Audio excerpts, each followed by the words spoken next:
ప్రభు పేరిట మీ అందరికీ వందనాలు. ఇంతటి అవకాశం ఇచ్చిన దేవాదేవుడికి హృదయపూర్వక వందనాలు చెల్లిస్తున్నాను. గత కొంతకాలం నుంచి పరిశుద్ధాత్మ దేవుడు నీతోనూ, నాతోనూ, మనందరితోనూ సూటిగా, తేటగా మాట్లాడాడు. ఏ విధంగా అయితే సౌలుకు సమూయేలు యొక్క బంధం గురించి గత వారం మాట్లాడాడు, అలాగే కొత్త మనసు ఎలా పొందుకున్నాడు, తర్వాత సూచనలు ఎలా చూపించాడని గత వారం పరిశుద్ధాత్మ దేవుడు మాట్లాడాడు. ఈ రోజున పరిశుద్ధాత్మ దేవుడు మొదటి సమూయేలు గ్రంథం 10వ అధ్యాయము 8వ వచనం ద్వారా దేవుడు మాట్లాడుతున్నాడు కనుక ఈ మాటలు విని విడిచిపెట్టకుండా అనేక మందికి షేర్ చేద్దాం. దేవుని యొక్క దీవెనను పొందుకుందాం. మొదటి సమూయేలు గ్రంథము 10వ అధ్యాయం 8వ వచనం. నాకంటే ముందు నువ్వు గిలాదుకు వెళ్ళగా దహన బలులు, సమాధాన బలులు అర్పించుటకే నేను నీ యొద్దకు దిగి వత్తును. నేను నీ యొద్దకు వచ్చి నీవు చేయవలసిన దాన్ని నీకు తెలియజేయ వరకు 7 దినాల పాటు నువ్వు అచ్చటే ఉండవలెను. ఇక్కడ సేవకుడైన సమూయేలు అంటున్నాడు, దేవుని నూతన మనసు నీకు వచ్చినప్పుడు కొన్ని కార్యాలు చేయాలన్నాడు. అవి ఏంటంటే, దేవుని ఆత్మ నీలో ఉన్నప్పుడు నీకు కొన్ని సూచనలు చూపిస్తానన్నాడు. అలాగే ఏం చేస్తానంటున్నాడు,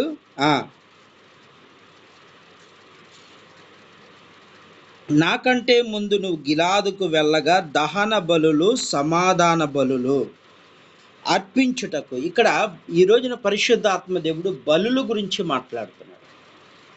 సమాధాన బలి అంటే ఏంటి, దహన బలి అంటే ఏంటి, చాలామందికి తెలియక వాళ్ళకి ఇష్టం వచ్చినట్టు మాట్లాడుతూ ఉంటారు కొందరు. దేవుళ్ళు బలులు కోరుకున్నాడు. అసలు దేవుడు ఎందుకు బలులు కోరుకోవాల్సిన పరిస్థితి ఎందుకు వచ్చింది?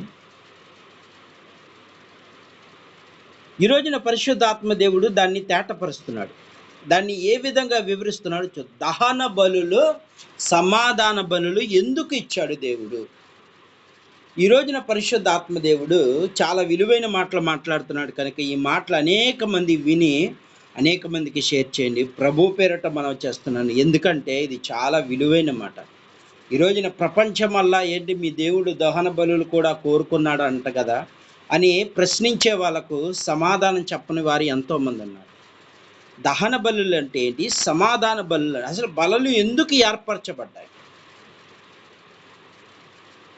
ఇశ్రాయేలు ప్రజలు 430 సంవత్సరాలు బానిసత్వంలో ఉన్నప్పుడు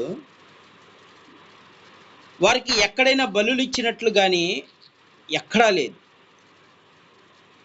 ఇశ్రాయేలు ప్రజలు ఖచ్చితంగా వాక్యములో పరిశుద్ధాత్మ దేవుడు చెప్తున్న మాట ఏంటంటే,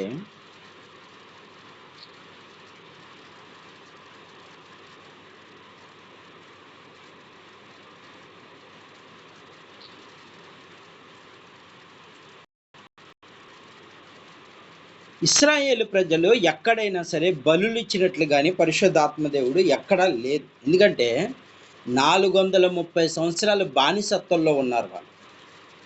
వారు బానిసత్వంగా ఉన్న తర్వాత దేవుడు వాళ్ళకి 10 సూచక్రియలు చేసి 10 అద్భుతాలు చేసి వాళ్ళని విడిపించాడు. వాళ్ళని ఏం చేశాడు, విడిపించాడు. విడిపించిన తర్వాత వాళ్ళు ఏం చేశారంటే, మోషే సినాయి పర్వతాన్ని దగ్గరికి వెళ్ళి దేవుడి దగ్గర మనవి చేస్తున్నాడు. నిబంధనల కొరకు మనవి చేయటానికి 40 రాత్రులు 40 పగలు దేవుని పాదాల దగ్గర ఉండి దేవుడు ఏది చెప్తున్నాడో అది వింటూ ఉండగానే ఇక్కడున్న కొంతమంది ప్రజలు ఏం చేశారంటే, మోషే ఇక ఆ ప్రదేశానికి వెళ్ళాడు, చనిపోయాడు కనుక మనకి దేవుడు లేడు కనుక ఒక దూడని విగ్రహంగా చేసుకొని దానికి బలులు ఇవ్వాలని ఆశించాడు. అప్పుడు దేవునికి కోపము రగిలిందన్నమాట. అసలు బలులు ఎందుకు ఏర్పడటానికి మెయిన్ కారణం ఏంటంటే ఇశ్రాయేలే. వాళ్ళ ఐగుప్తు దేశములో ఉన్న బానిసత్వములో వారు చేసిన ఆచార క్రియలు వీరి హృదయంలో నాటుకుపోయినాయి. అందుకని వీళ్ళు ఏం చేశారంటే ఆ బలులను కోరటం మొదలుపెట్టారు. చాలామంది ఈ రోజుల్లో కూడా ఏం చేస్తూ ఉంటారంటే, ఏమైనా కొత్త ఇంటికి వెళ్ళాలంటే ఏదో ఒక కోడినో మేకనో కోసి బలిస్తూ ఉంటారు. ఈరోజు కూడా అలా జరుగుతూ ఉంది. అందుకే పరిశుద్ధాత్మ దేవుడు చెప్తున్నాడు, ప్రియ దేవుని బిడ్డ, ఆచార భక్తి వీళ్ళల్లో పోలేదు. ఇశ్రాయేల్ ప్రజలు ఆచారం అనే ఆలోచనలో ఉండిపోయారు వారు.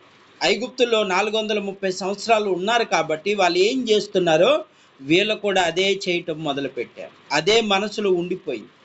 ఈ రోజున కూడా చాలామంది దేవుని మందిరానికి వెళ్తారు కానీ ఆచారాలు విడిచిపెట్టరు. దేవుడికి వ్యతిరేకమైన పనులు చేస్తూ ఉంటారు. ఆనాడు ఇశ్రాయేలు ప్రజలు కూడా అదే చేశారు. కానీ దేవుడు ఏం చేశాడని వీళ్ళ మనసులో మారటం కోసం బలులు పెట్టాడు. ఎందుకని ఆ బలులు పెట్టాడంటే, నువ్వు చేసిన తప్పుకి ఒక మేక బలైపోతే మనం ఏమవుతాం, కనీసం మార్పు పొందుతాడేమో అని చెప్పి దేవుడు ఆ బలులు పెట్టాడు. ఎందుకు పెట్టాడు ఆ బలులు? మార్పు కోసం.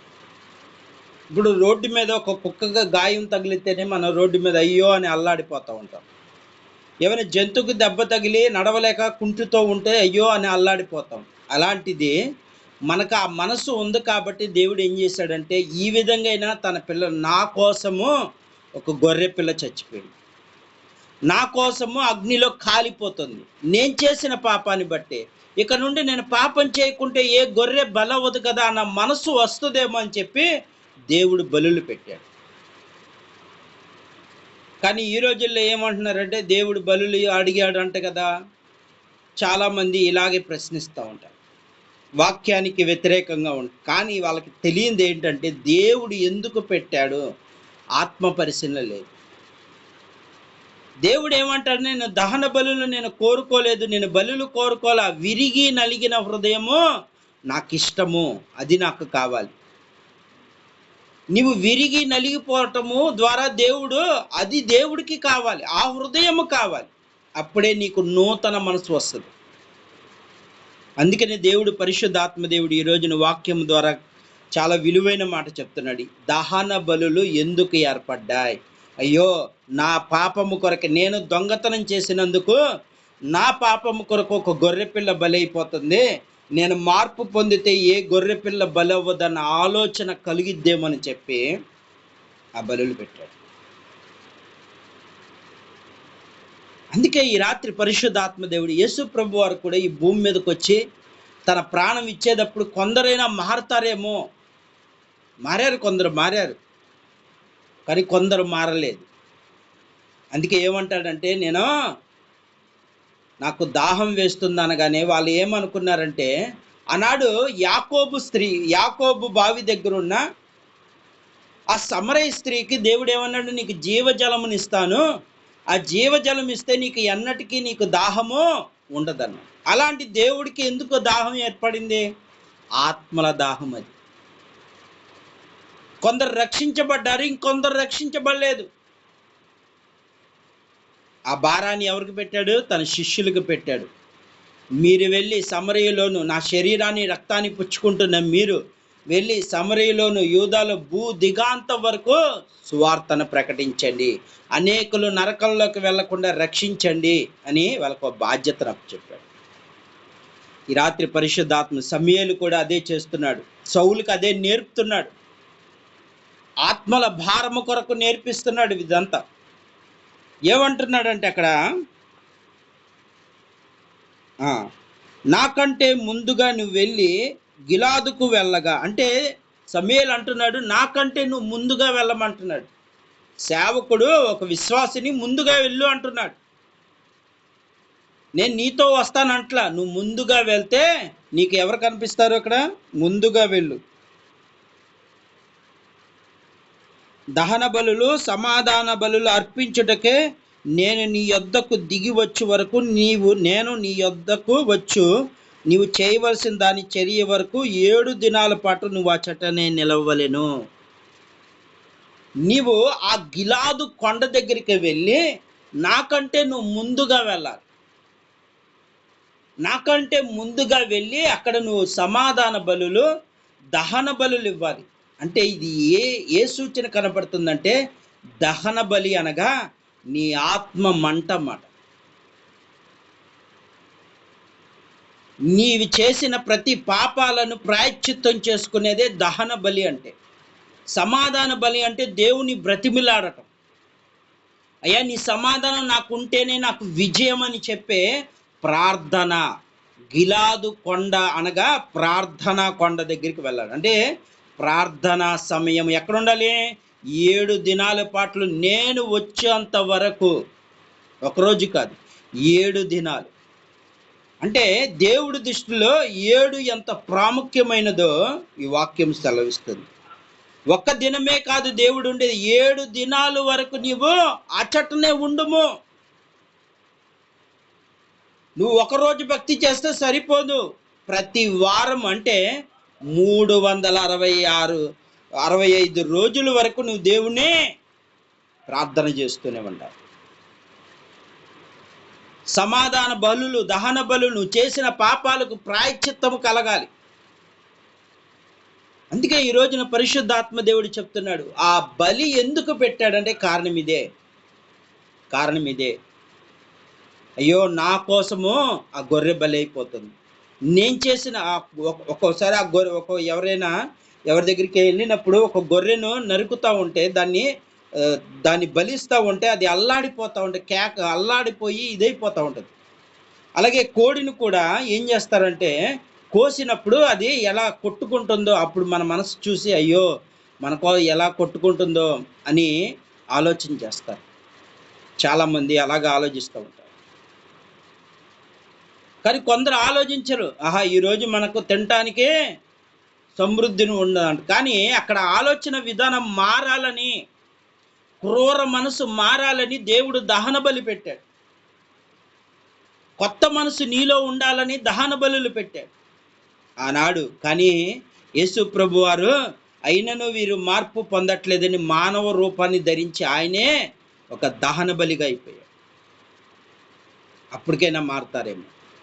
కానీ ప్రభు ఏమంటున్నాడంటే కొందరు మారారు, కొందరు మారలేదు. అందుకే శిష్యులకు ఆ భారాన్ని అప్పచెప్పాడు.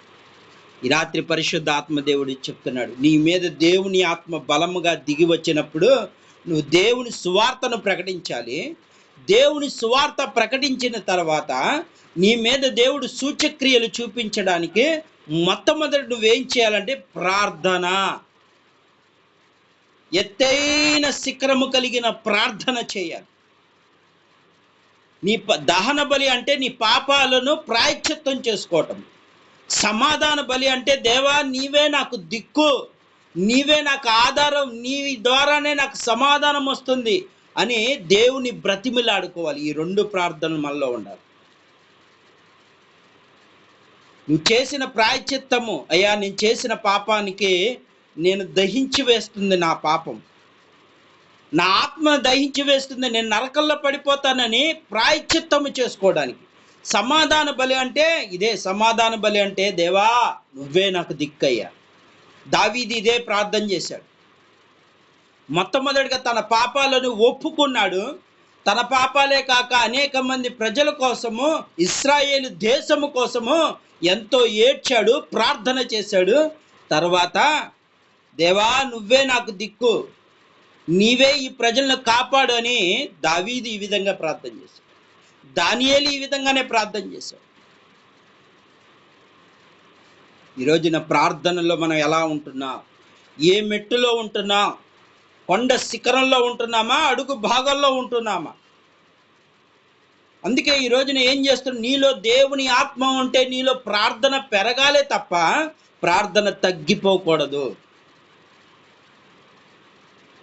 నీలో దేవుని ఆత్మ ఉంటుందంటే నువ్వేం చేయాలంటే దేవుడితో ఎక్కువ గడపాలే తప్ప లోకముతో ఎక్కువ గడపకూడదు. అందుకే ఈ రోజున పరిశుద్ధ ఆత్మదేవుడు చాలా విలువైన 24 గంటలు ఒక గంట దేవుడు కేటాయించలేకపోతున్నాడు. 24 దేవా నేను వెళ్తున్నాను, రోడ్డు మీద వెళ్తున్నాను, నాకు ఏ ప్రమాదం జరగకూడదు, నా పిల్లలు క్షేమంగా ఉండాలి అని అంటున్నావు. దేవుని ఇంత కానీ దేవుడితో గడిపే సమయం నీకు లేదు. అందుకే దేవుడు ఏమంటున్నాడంటే నువ్వు చాలా వరకు ఏమైపోతున్నావు అంటే కఠిన హృదయం అయిపోతుంది. నువ్వు ఏ రోజైతే నీ పాపాన్ని ఒప్పుకోపోతావో నువ్వు ఏమవుతావు అంటే కఠిన హృదయుడు అవుతావు. నీకు జాలి కనపడదు, ఇక దయ కనపడదు. ఎదుటివాడి కష్టంలో ఉన్నా సరే నవ్వుకొని వెళ్ళిపోతావు, చూసి చూడనట్టు వెళ్ళిపోతూ ఉంటావు. కనీసం పలకరించాలన్న మనసు నీలో రాదు, ఎందుకంటే కఠినమైపోయింది. నీ ప్రేమించే మనసు లేదు. ఎందుకని? నువ్వు దేవుడికి దూరంగా ఉన్నావు. దేవుడికి దూరంగా ఉంటావంటే దేవుడితో నువ్వు రోజు మాట్లాడతలేదు. ఈ రోజున పరిశుద్ధాత్మ దేవుడు నీతో నాతో చెప్తున్నాడు, ప్రియ దేవుని బిడ్డ, దేవుడితో మాట్లాడాలి. ప్రార్థన అనగా దేవుడితో మాట్లాడతాం, వాక్యం అనగా దేవుడు నీతో మాట్లాడతాం. ముఖ్యంగా రెండు ప్రార్థన చేయాలి. మొట్టమొదటిగా పాపాలు ఒప్పుకోవాలి, విడిచిపెట్టాలి. విడిచిపెడితే దేవుడు ఏం చేస్తానని కనికరిస్తానంటున్నాడు. అన్నాడు పేతురు 3 సార్లు అబద్ధమాడాడు. 3 సార్లు అబద్ధమాడాడు. కానీ తను చేసిన తప్పుకి ఏం చేశాడు? ప్రాయశ్చిత్తం చేసుకున్నాడు. యేసు ప్రభు వారు లేచి వచ్చినా సరే తన కన్నీటితో దేవుణ్ణి వేదన పడుతూనే ఉన్నాడు. దేవుడే వచ్చి సమాధానం ఇచ్చేంత వరకు ఏడుస్తూనే ఉన్నాడు పేతురు, తను చేసిన తప్పుకు ప్రాయశ్చిత్తం చేసుకుని. యూదా ఇస్కరియోతు ఏం చేశాడు? చేసిన తప్పని తెలిసి ప్రాయశ్చిత్తం చేసుకోకుండా సాతాను మాట విని ఉరివేసుకున్నాడు. ఇప్పుడు వీళ్ళిద్దరు ఎవరి శిష్యులు? దేవుని శిష్యులే, యేసు ప్రభు వారి శిష్యులే. కానీ పేతురులో పశ్చాత్తాప గుణం ఉంది, యూదా ఇస్కరియోతులో ఆ మనసు లేదు. కానీ పేతురుని ఏమంటారంటే దుడుకు పేతురు అంటారా, తొందరపాటు ఎక్కువ. కానీ తొందరపాటు ఎవరికి వచ్చిందంటే యూదా ఇస్కరియోతుకే వచ్చింది. తొందరపడి నిర్ణయాలు తీసుకోకండి. అది దేవుని చిత్తమా కాదని దేవుణ్ణి అడిగి నిర్ణయాలు తీసుకోండి. దేవుని మార్గంలోకి మనం నడవాలి. తొందరపడి చాలామంది నిర్ణయాలు తీసేసుకుంటూ ఉంటారు. కష్టాలు వచ్చినాయని, బాధలు వచ్చినాయని, శ్రమలు వచ్చినాయని, నేను ఇంకా బ్రతకడము వ్యర్థమని చాలామంది తొందరపాటు నిర్ణయాలు తీసుకుంటారు. వారందరూ తొందరపడుతున్నారు. తొందరపాటు నిర్ణయం నిన్ను ఏం చేస్తుందంటే నాశనానికే దారితీస్తుంది. ఈ రోజున పరిశుద్ధాత్మ దేవుడు ఆలోచించండి, ఇది దేవుని చిత్తమా కాదా? నేను వెళ్ళే మార్గము దేవుడికి ఇష్టమా కాదా? ప్రార్థన, దేవా నీ చిత్తము కాకపోతే నా నుండి తప్పించు. అందుకే శిష్యులకు యేసు ప్రభు వారు నేర్పిన ప్రార్థన, పరలోక ప్రార్థన ఎందుకు నేర్పించాడంటే ఇదే నేర్పించాడు. అయ్యా నేను శోధనలో ప్రవేశించుకుంటున్నట్లు నన్ను తప్పించు. మనల్ని తప్పించేవారు ఎవరంటే దేవుడు మాత్రమే తప్పించగలడు. నిన్ను సాతాను యొక్క సంఖ్యల నుండి, బంధకాల నుండి తప్పించేది ఎవరంటే దేవుడు మాత్రమే, యేసయ్య మాత్రమే తప్పించగలడు. ఈ రాత్రి పరిశుద్ధాత్మ దేవుడు చాలా విలువైన మాటలు మాట్లాడు. సమాధాన బలి అన్న దహన బలి అంటే ఇదే. దహన బలి అంటే నీ పాపాన్ని ప్రాయశ్చిత్తము చేసుకోవటము.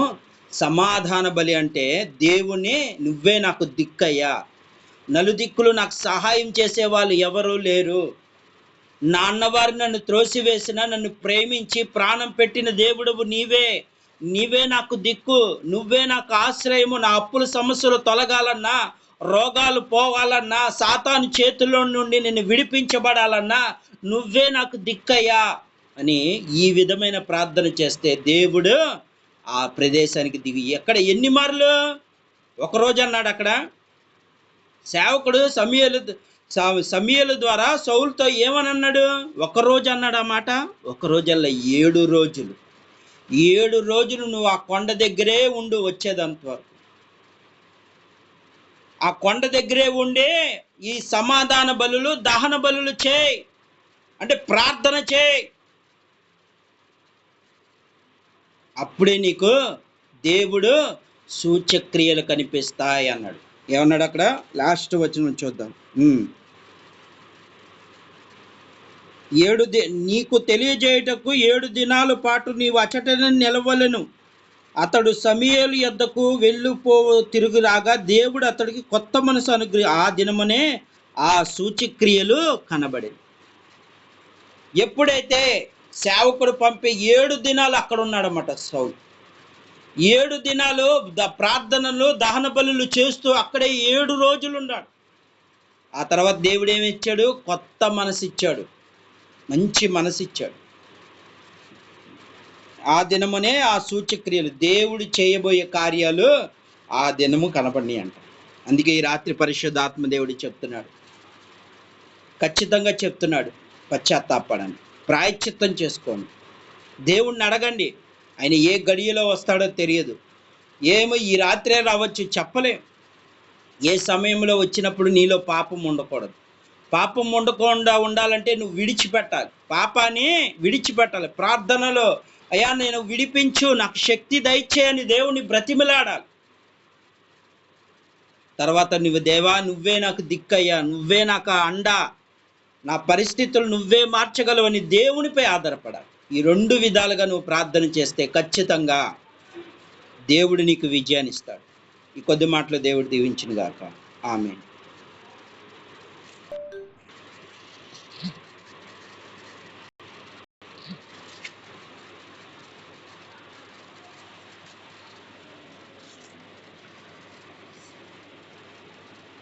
స్తోత్రం స్తోత్రం స్తోత్రం. మహాపరిశుద్ధుడా, ప్రేమ కలిగిన తండ్రి, నీకే వందనాలు వందనాలు వందనాలు, స్తోత్రాలు. రాత్రికాల సమయంలో బహుసూటిగా తేటగా మాతో మాట్లాడినందుకు వందనాలు. సమాధాన బలులు అంటే ఏంటి, దహన బలులు ఏంటంటే ఏంటి మాకు తెలియపరచారు. ఇక నుండి మేము కూడా